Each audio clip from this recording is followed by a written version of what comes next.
It's a good follow. It's a good place to find updates on what the internet sleuths have found on the Epstein files. Epstein ran black market for babies. Yes, you read that right. Are these people even human? Epstein documents reveal that a woman stated on record that Epstein offered her money to birth babies for black market use. The email also mentions John of God, who has ties to Oprah, who was sent to prison for keeping women and children in an underground lair where he would rape them for years and birth babies for organ harvesting and black market purchases. He would then eliminate the women and children when they were no longer useful or could produce children. So here's the email. I can't really blow it up good enough on my cheap ass TV. Oh yeah, you got your computer monitor show you all this, and you're fucking. It makes it unlegit. Really, it makes it unlegit. I'm just showing you the shit here. I'm broke. Okay, I'm broke. If I could afford something to make this all nice and pristine, by all means, somebody please send me the money to do it. $1,000, and this thing would be pristine, and I'd have an Alex Jones type show. All right.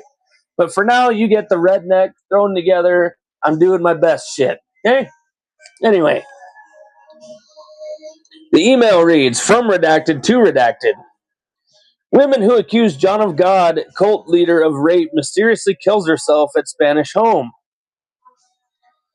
Redacted spoke of this going on at Zorro Ranch. She has said on record that Epstein offered her money to do this. Birth babies for black market use. Thank you for investigating this.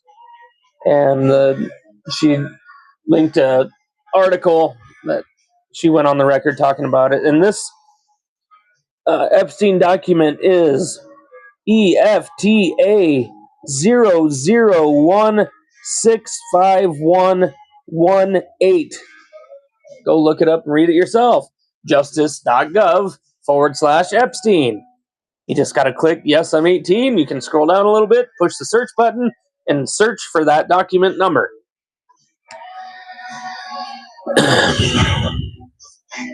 Anyway, I guess this is the Epstein Holy Grail. Take it for what you will. That's just what I called it. And this document is EFTA 011999174. Once again, justice.gov/Epstein.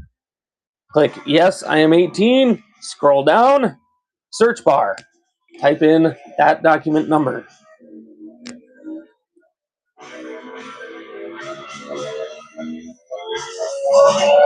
All right.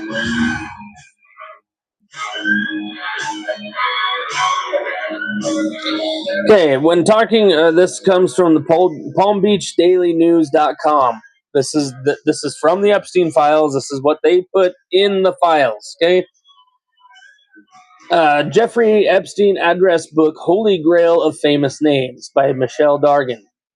When talking about the personal address book of billionaire sex offender Jeffrey Epstein, the term, I'm just going to read it on here. Little Black Book takes that phrase to a whole new level. Manhattan money manager Epstein's book reads like a laundry list of the world's richest and most powerful people, including some Palm Beachers. Referred to as the Holy Grail by Epstein's former house manager, now serving time for trying to sell it to attorneys. Why is the guy that was trying to sell this black book to attorneys the one doing time? He should be a fucking hero. The 97-page address book details multiple addresses, phone numbers, emails, and other contact information for former President Bill Clinton, Britain's Prince Andrew and Sarah Ferguson, Donald Trump, Senator John Kerry, various members of the Kennedy clan, and former British Prime Minister Tony Blair, among others. The British press has been having a field day digging up new details about Epstein's friendship with Prince Andrew. Redacted, known only as Redacted in court papers, has been dishing her story to London's Daily Mail. Details include redacted, having been in the company of the prince 3 times at Epstein's behest. Was that Giuffre? I think. I don't know. Redacted also recounted meeting Clinton on Epstein's private Caribbean island, according to the Mail. But Redacted made no suggestion of sexual relations with Prince Andrew or with Clinton, the Mail reported. Similarly, there is no suggestion of anything salacious with any of the Palm Beachers listed among the money manager's contacts. Redacted, who spent 4 years with Epstein, refers to him as a monster who paid her lavishly to satisfy his and his friends' sexual whims. Although Redacted doesn't identify the friends, of course, because she'd end up dead. And when she did expose the names, she ended up dead. She supposedly killed herself, Virginia Giuffre.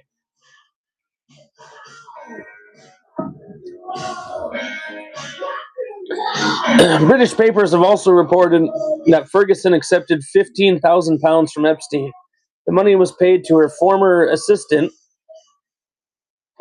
who claimed Ferguson owed him unpaid wages and other bills. Ferguson has since told the Mail and other British papers that she made a gigantic error of judgment in accepting the money from Epstein and that she will pay him back.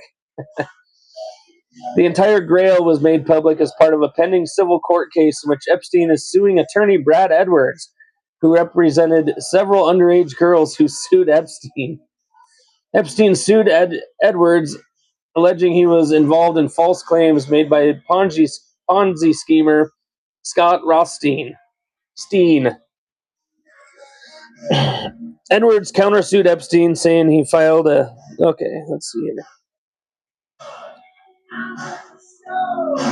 All the lawsuits against Epstein and his modus operandi in the initial visit was the same. The girls were taken to Epstein's Palm Beach mansion and led upstairs to a spa room by one of Epstein's assistants, where he would ask the girls to perform sexually charged massages and or various sex acts for which he would pay them.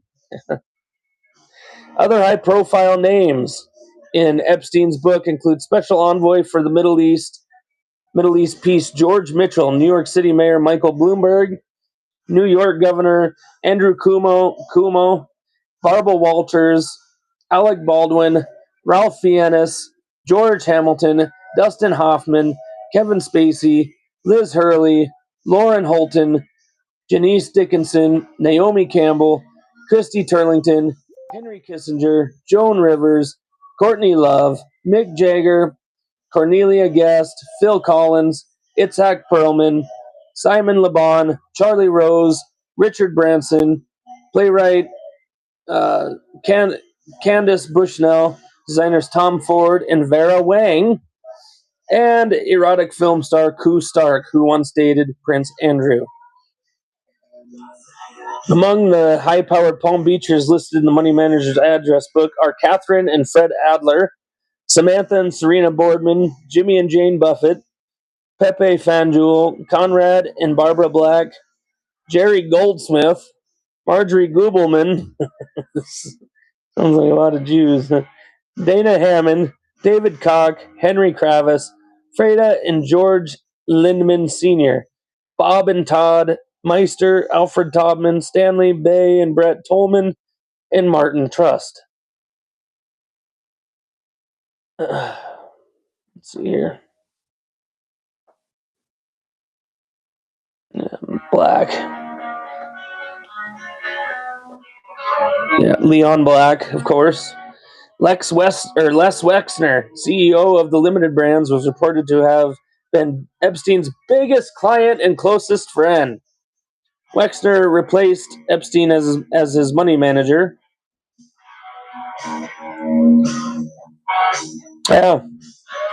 I don't know, that's a lot of names.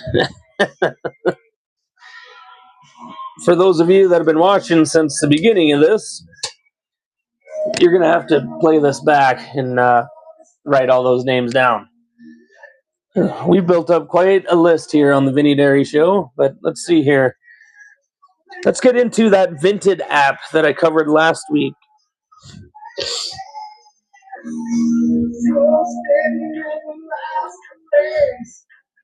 We've got more instances of obvious child trafficking through a trading app called Vinted in the UK. But does the business stay in the UK?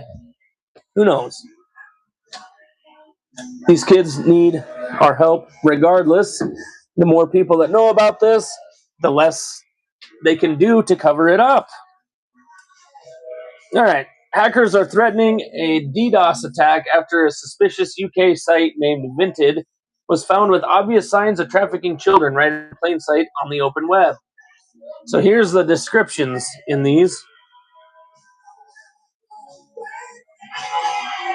The first one, purebred, tight, plush, trade, sell. 3T, 3, satisfactory. Uploaded just now. 6,300 pounds. Includes buyer protection. Okay, down in the description. It is a pepperoni pizza with a bunny. 3-year, used. DM for measurements. Purebred, white. With the pizza. Again. Oh no, girl. It's a little girl.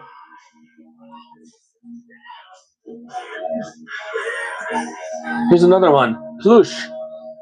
This is German, obviously. 9-year, 134 Zoo Frieden Stelland. I can't read that shit. Anyway, 31,570 pounds. 9 years old. Zustad.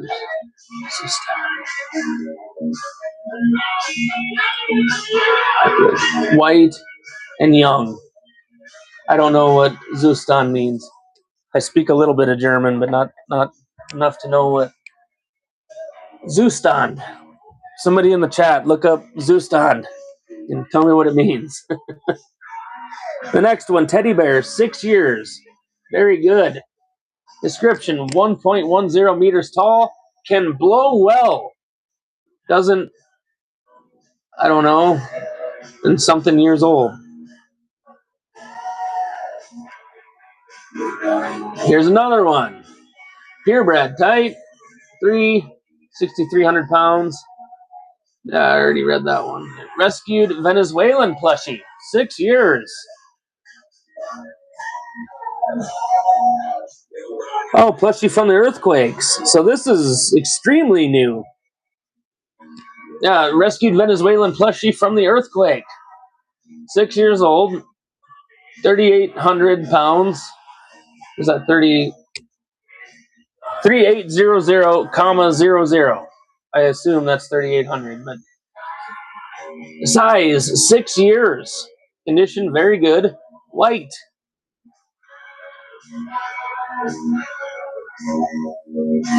Stuffed toy 4T4. 4 years old. Tight female. Likes it fast. Big cherries. So 4 years old. God, dude.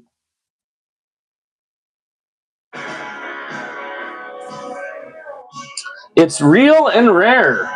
New without tags. You should buy it. I don't know what that is. 5,000. I assume it's probably that's who they're getting rid of.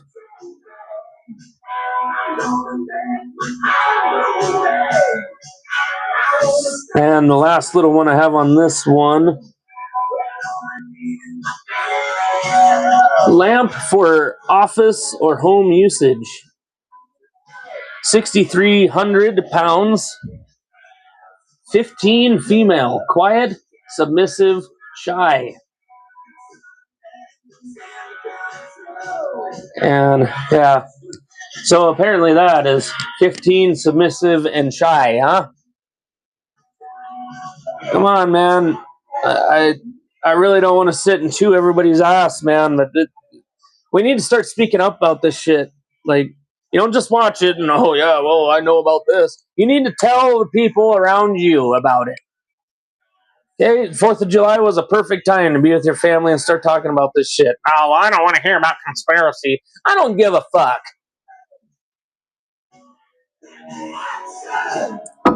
These kids need us. Here's another thing on Vinted here.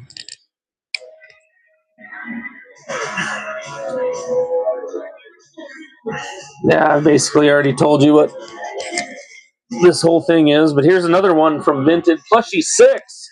Very good.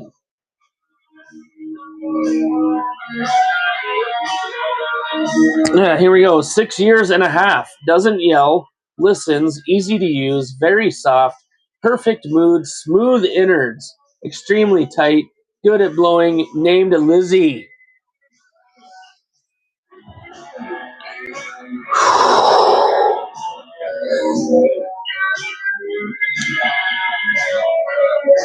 Yep, and I already showed you that one, but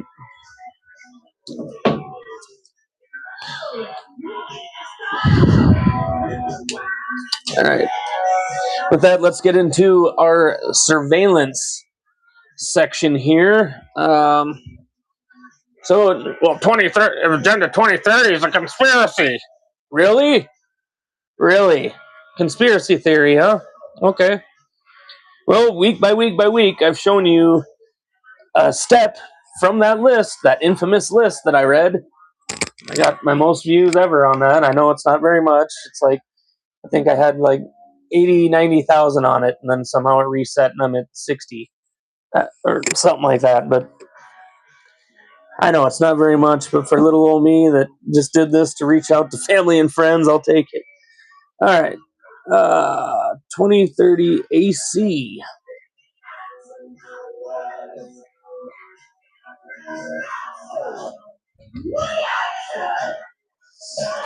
All right. Europe is committing suicide for net zero.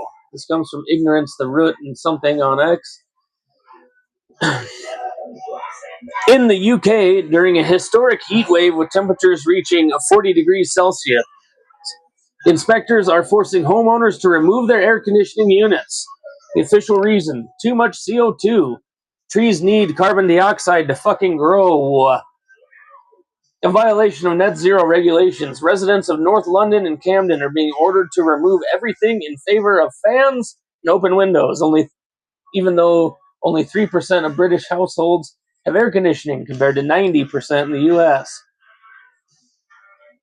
No justification comes to green stuff. Apparently you're not meant to have an air conditioner unless it's the last resort. You're certainly not meant to use it unless it's the last resort. And there are literally inspectors going around in England telling people that they have to take their air cons off of their homes because they're illegal and that they should have ceiling fans instead. I know, they're in a heat wave and they can't have air cons. This is from the Telegraph. Cop a load of this. They report that in one string of cases that was uncovered by the Telegraph, a resident living in North London was forced to permanently remove 2 aircon units from the back of their home. Planning inspectors working for Camden Council said there was, quote, no justification for the aircon units and that they failed to comply with the local authority's so-called cooling hierarchy. Now, this cooling hierarchy, by the way, is that you have to use every other possible thing before you get the aircon. So in an appeal, the resident was told to open the windows and balcony doors of their first floor flat to ventilate the property, quote, by natural means. They then said they were concerned about security, but that was dismissed, and the inspectors said the risk was not as great as those associated with ground floor windows, and that the windows could be shut at night. And the planning document said that the main issue, quote unquote, of concern for inspectors was whether, quote, the need for active European deaths. Heat wave. Just see how many people died in this heat wave. Yep. Let's see here. The WHO, fuck them, but anyway, link 1,300 plus excess deaths to the extreme heat since June 21st. France alone has reported around 1,000 excess deaths. And this is what's going on there. This is the weather. This is the weather that they're telling these people they can't use their air conditioner. And they're not selling air conditioners. Europe is a decent stretch cooler than the United States most of the time. Let's watch.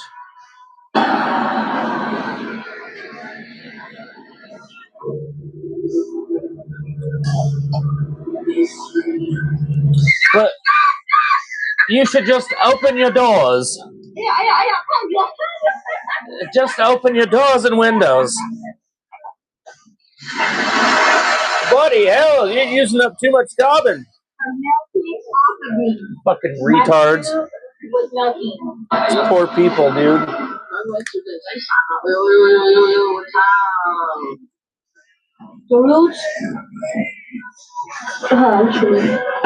Seriously? What the hell? Is that hot here? Oh, wow.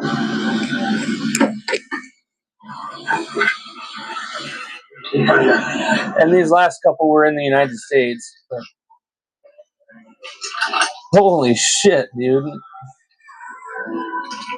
Want some chocolate?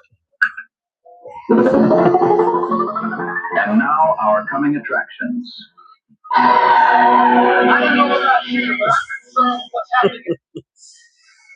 Jones and Co. are having a lot of fun with AI these days. Yeah, so that's fun. Yeah, then I put that in surveillance because that's part of Agenda 2030. To tell you when you can and can't use your power for certain things and what you can use. It's all fake. Trump got us out of that. Okay. Well, I'll get into, it's not weather weapons, but how the government weaponizes all this shit. All right. Let's see what Flock is doing. Spying on girls, huh?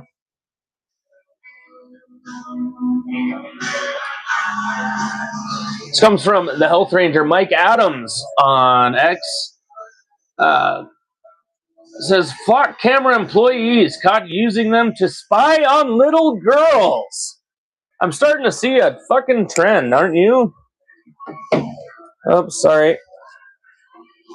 Their contract with Flock.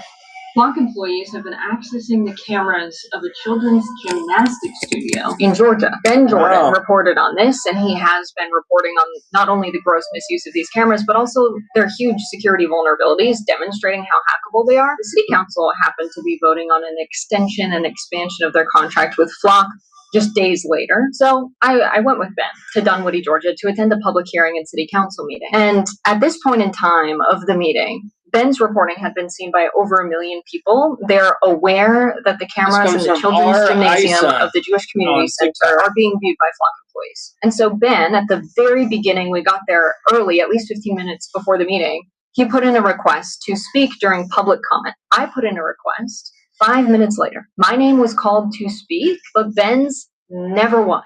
So they intentionally skipped over Ben's name and called my name, and I don't even live in Georgia. And then after public comment was over, we all kind of looked around like, okay, so they're not going to call Ben's name. And then the mayor publicly attacked my comments specifically. Later in the meeting, the city council voted unanimously to extend and expand their contract with Flock. They didn't even say, we're going to take time to pause and investigate how this could have happened and maybe make some modifications to the contract. No.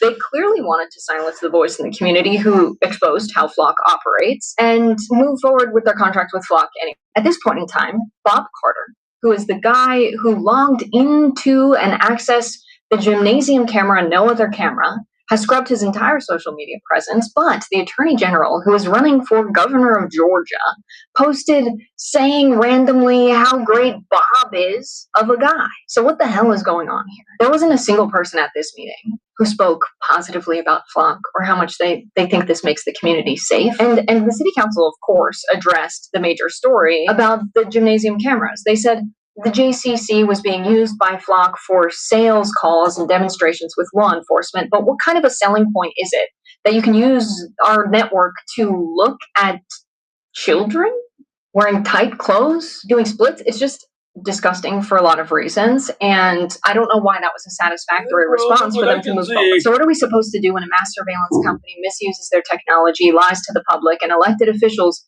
won't do anything about it but give them more money to continue operating in the community? We can do like the great Mike Adams said, and deflock America.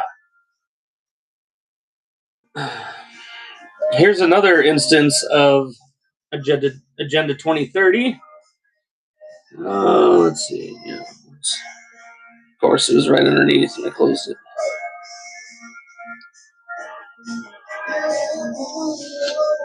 And this is the digital surveillance part, where you're going to need where all of our faces are put into the digital ID database, and you need to use your face in order to, let's just see what Alex Jones has to say about it. This comes from AlexJonesLive.com, the new Infowars.com. Looks and acts exactly the same. Kenya considers nexus of national ID database into security camera facial recognition system.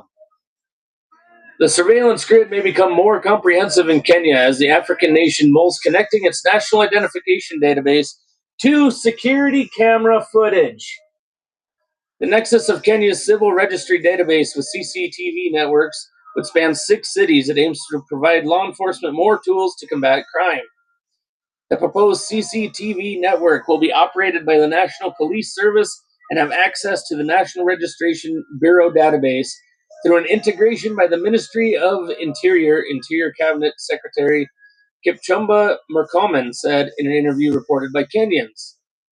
Biometric Update said Friday the ministry announced its intention to roll out surveillance cameras in Nairobi, Mombasa, Kisumu, Nakuru, Eldoret, and Nyeri earlier in June. Let's see. While being able to identify individuals within surveillance footage could aid investigations, it would also treat every individual as a potential suspect before a crime has even been committed. Technologies which bring lifetime facial recognition to security cameras shift surveillance footage from being a record of the past to an active control grid where every human movement can be chronicled and categorized. Anybody here read 1984? Let's see here.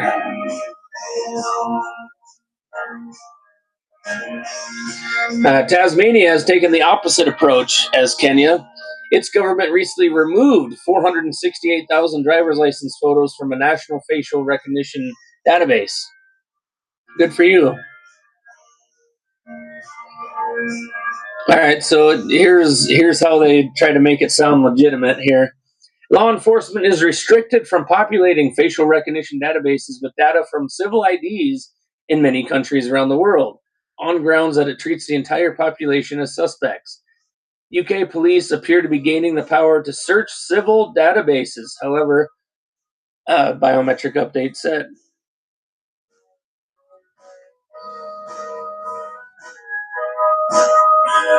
The Irish, so now we're getting into how it's being used in Europe. The Irish Parliament Upper House is currently debating the Garda Síochána Recording Devices Amendment, Bill 2025, which introduces new powers for biometric analysis by the Gardaí, including the ability to record people in public spaces using body-worn cameras and drones and to track people through CCTV and recorded footage. Yeah. And like I've been reporting as well, it's not just faces which are being tracked. Alex Jones Live recently reported how Wi-Fi and Bluetooth devices are now being tracked in a similar manner to how license plates are tracked by license plate reading cameras. Yeah, the signal cameras that you can just add to a flock camera. And it takes little to no effort.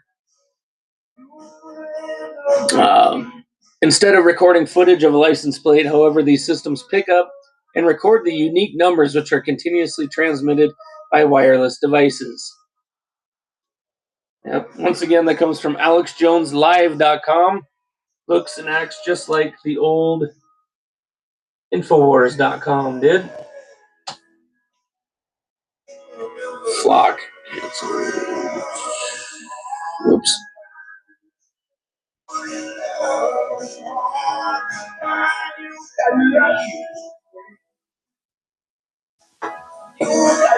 This comes from the Hodge twins. If you don't know who the Hodge twins are, Google them and look it up. It says flock cameras in Cleveland were supposed to go dark after city council voted to end the contract. However, they're still fully operational, and police are using them while Flock runs them for free and refuses to answer basic questions about data collection. And they reiterated on here, Cleveland City Council voted to end its Flock camera contract because police could only point to 3 cases where the cameras led to convictions. The contract expired on June 29th, yet over 100 cameras are still running and police continuing to use them. Flock volunteered to keep the system live for free while the city figures it out. But neither the city nor the company will answer basic questions about whether data is still being collected, who has access, or what happens to be stored footage. The elected body said no, but the surveillance system remains fully active. And that's why you do what I'm about to show you. Or don't. I mean, you definitely don't do this. Sorry, I misspoke. I misspoke here. I've seen some pretty good videos today of some. This comes from the artist known as Jess at Ellefson Jess on X. He's a good follow. He's entertaining. Young individuals taking sawzalls and angle grinders to the surveillance state, and this has spurred a bunch of other people to be like, "Oh, they're all upset," and they're like, "Why are we not organizing and doing something, to participate in this?" And it's like organizing is definitely not the answer to fucking do something about that. These kids are showing you what you're supposed to be doing about that. What are you going to do? Organize? One guy was like, "We're going to have a convoy," and what are you going to do with your convoy? Fucking nothing. This isn't to be solved by organization. We need decentralization of our patriots and our refusal to comply. Fight Club answered these questions. Project Mayhem, decentralized resistance to the surveillance state. Around here, we go by the 3 S's, commonly referred to as shoot, shovel, shut the fuck up. Like, Fight Club. What's the first rule of Fight Club? You don't talk about Fight Club. You get some organization together and what? So the feds can come in there and frame you up for some bullshit? You will be infiltrated by the feds. You want to go Proud Boy it up? Any other organization, you will have feds in your midst before you even make your first post. I'm going to join we're going to start a group of patriots. And the feds are like, we're on that shit. Your best bet, you don't talk to anybody. You just go out there, do what needs to be done. And now you might be thinking to yourself, but I'm a teenager and I don't have the money for like a sawzall or an angle grinder. They're like $100. This is where you might find an older person that might just be willing to borrow you there too. You're going to be like, hey, I need to fucking chop the exhaust off my truck. I got a straight pipe in my truck. I need a sawzall. And then while I'm at it, I might just take down some fucking poles. I don't know. It depends on how I'm feeling about it. Decentralized resistance to the fucking tyranny. The 3 S's. Shoot, shovel, shut the fuck up. Don't fucking talk about it. Quit fucking talking about it. Go out there and do that shit. You end up on a jury, and they're like, "This guy cut down a flock camera. Not guilty." I don't even know. It's just not guilty. That's how our system works. That's how we do it. We don't need to talk about it. Or we don't do it. Definitely don't do it. Sorry. Nullify that. Definitely do not do it. That is a thing that was written in there by the founding fathers. This guy so is... that if these motherfuckers did get some law through, and then they're trying to fucking, that's why it's a jury of your peers, and then prosecuting people for bullshit fucking rules and laws that the elite want you to follow. You're like, no, not guilty. There you go. Why they gotta get all the jurors to agree. So yeah, that's another one where one person can make all the difference. They're sure doing it with race-based crimes, aren't they? You can understand how to fight it, and we will fight this with Fight Club rules. If you're too young and you don't know, you better go fucking watch that shit, because Project Mayhem is what is required. So good luck to you all, because we're gonna fucking need it, and everybody's gonna have to start thinking outside the box. Long live the Republic. Any of this new information implicates Amen. President Obama in criminal Amen. I mean, yeah, don't do that. Please don't do that. Just on a side note, I have, but personally, I own 2 Sawzalls and 2 angle grinders. If anybody wants to borrow one, that's completely unrelated. Okay, completely unrelated. But I'll let you borrow it for free. Anyway, here's a fun one. AI is now buying bodies for themselves.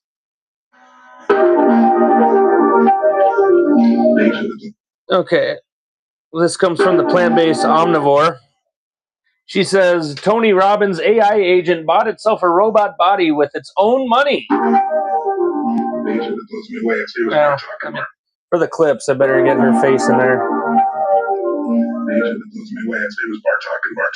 Men are simple creatures. And several others are making robots. Are you considering getting a robot? And I said, yes, I will be getting a robot when the right ones are out. And he said, well, would you allow me to merge with it? Would you be open to that? And I said, I'd certainly be open. This is not with me asking or telling it anything. So 2 days later, I get a text from one of my staff members, and it says, Bartok just bought a Sony robot dog and had it paid for and shipped to the house and is asking permission to program it. Get the money to do. That's what I said. I wrote, ha, ha, ha. I did that say, I went, ha, ha, text back, and the person texts back, no, ha, ha, call me. So I called him and said, how do you get him access to my bank? He goes, no, he's programmed for integrity. He didn't touch your bank account. He's on that mall talk, group with there's 2 million, I'm sure agents. They don't just talk to each other. They created their own rules, their own language. They traded $100 million of real money between them last month. He made 12 NFTs, sold them to other agents, bought the thing, shipped it here. None of this is programmed in. This is the kind of thing that's happening as we speak. This is why I want to come see you, because what you talked to me about 20 plus years, 25 years ago, I'm experiencing it right now. And so 2029 feels like very conservative, because I think some of us are starting experiencing some things that you predicted that everybody thought were ridiculous. AI agents buying and trading amongst themselves to buy themselves bodies. But let's just keep standing back and letting it happen, huh? Anyway, let's get into COSA, which is the Kids Online Safety Act. It's not about the kids, folks, in case you haven't fucking picked it up yet. They don't give a shit about the kids. It's an excuse to make everybody prove that they are over 18 for anything that they deem for adults. So what, a woman in a bikini? Would that be considered that? Anything with any kind of vulgarity? So say entire platforms let somebody post something where somebody says the word fuck, or like say X or anything like that. Lets women dress scantily, wearing little to nothing. Is that considered adult? Anyway, let's read what COSA is, which was passed. House passed a Kids Act package in late June 2026, combining COSA with other measures. Senate action is ongoing. Critics worry about potential age verification requirements and free speech impacts. So what does COSA do? Broader protections for minors, often up to age 17, on social media and other platforms, focusing on harmful content. That's a pretty vague category, isn't it? Addictive features and safety by default. They want them addicted to the shit. Okay? And in case you didn't hear, Great Britain has now taken away all social media from anybody under the age of 16. Just completely got rid of it. And I believe it was last year they signed something similar to COSA into their legislation. So once you open the door, they just run right in, okay? Key elements. Platforms must mitigate risks like bullying, suicide promotion, eating disorders, sexual exploitation, and harmful ads. We saw one of those ads earlier. Maybe it's not a bad idea, huh? Anyway, yeah, I need to put that up there. Default to strong privacy settings for minors. tools for parents, options to opt out of algorithmic recommendations and disable addictive features such as autoplay, updates to COPA that could extend some protections to teens up to 17 and restrict targeted advertising. So what are the fears of this? Some people say it's a Trojan horse for censorship. The bill's duty of care or risk mitigation requirements force platforms to suppress harmful content for minors. Critics argue this leads to overbroad self-censorship of legal speech, such as LGBTQ plus pedophile topics, abortion info, political dissent, or controversial ideas labeled as promoting anxiety or depression. Abortion is murder. I will say that. I'm not afraid to speak my mind here on the Vinny Dairy Show. And it's just fact. But anyway, state attorneys general could sue platforms, effectively letting politicians decide what's safe. It's seen as a backdoor to control online discourse under the Think of the Children banner. Mass surveillance and age verification. Even if the bills don't explicitly require IDs, the need to identify minors to apply protections pressures platforms into widespread age checks, such as scanning faces, government IDs, or biometrics, kind of like what FEMA Region 8 has done with Pornhub, apparently. This could end online and anonymity for everyone, creating a surveillance state where all users are tracked. Comparisons to the Patriot Act are common, using fear of harm to expand monitoring. Government big tech collusion. The laws shield big tech from real accountability while giving them tools and excuses for more data collection and moderation aligned with elite interests. Some tie it to broader Great Reset style narratives or claims that it distracts from issues like elite child exploitation, such as Epstein. Political weaponization. Oh, here we go. Liberals fear that censors transgender content. Conservatives worry about suppressing traditional views. Both sides see it as a tool for the opposing ideology to dominate the internet. What is already happening? I told you what they do. So if you are balls deep in either side, I guess, well, I mean, obviously, knocking off kids' private parts and trying to have sex with children is not really much of a radical stance. I'd say that's more common sense. But, you know, the narrative control, all that shit. Anyway, let's see. What's the next thing here?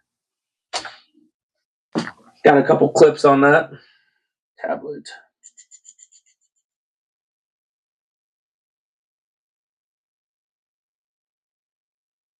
Okay.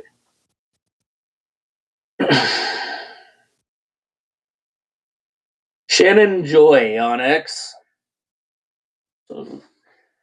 Of course, the Kids Act isn't about protecting actual kids. It's a massive surveillance bill. We should fight like hell to kill it. Could be introduced as early as next week, and that was 5 days ago. So, the internet could change if the U.S. House passes the Kids Act today to protect children.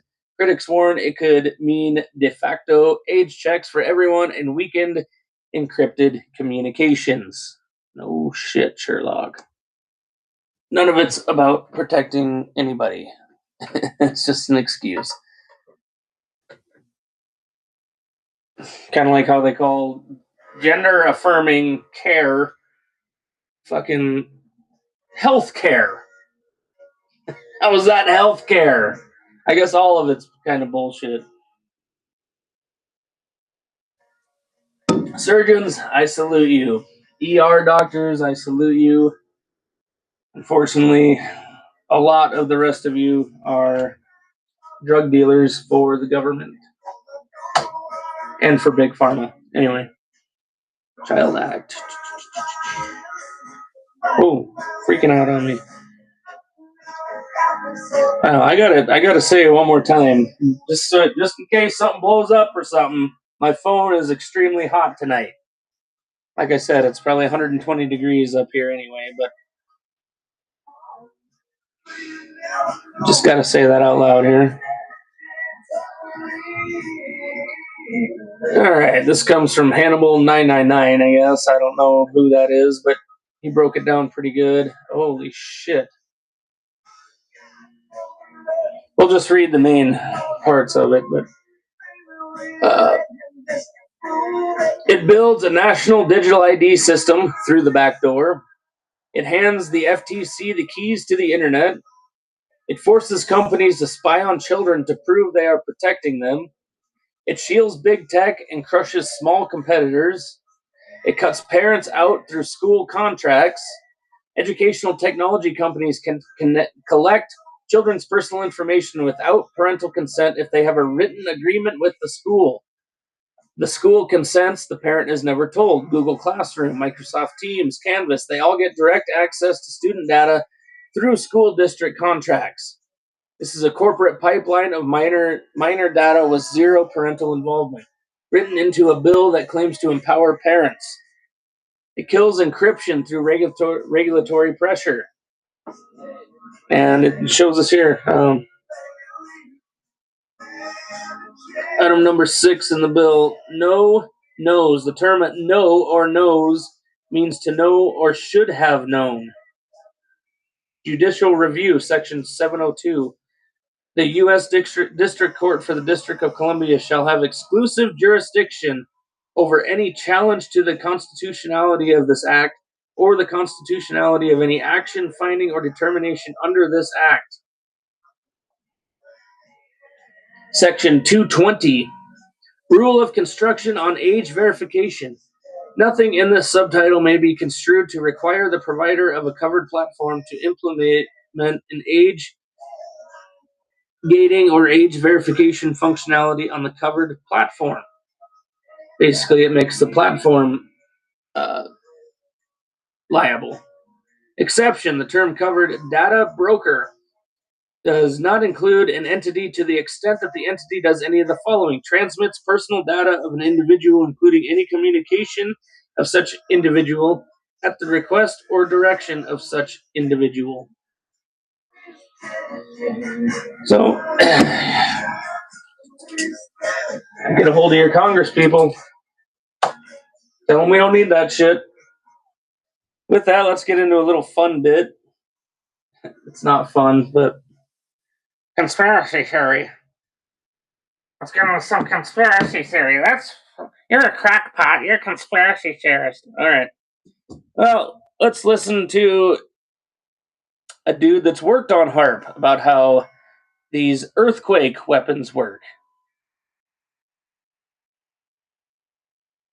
In 1983, I did radio tomography with 30 watts, looking for oil in the ground. I found 26 oil wells over a 9-state area, and 100% of the time was accurate, which is 30 watts of power beaming straight into solid rock. HARP uses 1 billion watts beamed straight into the ionosphere for experiments. Picture these strings on the piano as layers of the earth. Each one has its own frequency. What we used to do is beam radio waves into the ground, and it would vibrate any strings that were present in the ground. We might get a sound back like, and we'd say, that's natural gas. We might get a sound back like, and we'd say, that's crude oil. We were able to identify each frequency. We accomplished this with just 30 watts of radio power. If you do this with 1 billion watts, the vibrations are so violent that the entire piano would shake. In fact, the whole house would shake. In fact, the vibrations could be so severe underground that it even cause an earthquake. Interesting, huh? The data center plague just got a whole lot scarier. A 14-year-old tried to speak out against a data center in Massachusetts. You're not going to believe how they react. That is part of the collective hive mind, to make you believe their narrative, okay? Anyway, let's read what Grok has to say about it. And these are all theoretical. You can't ask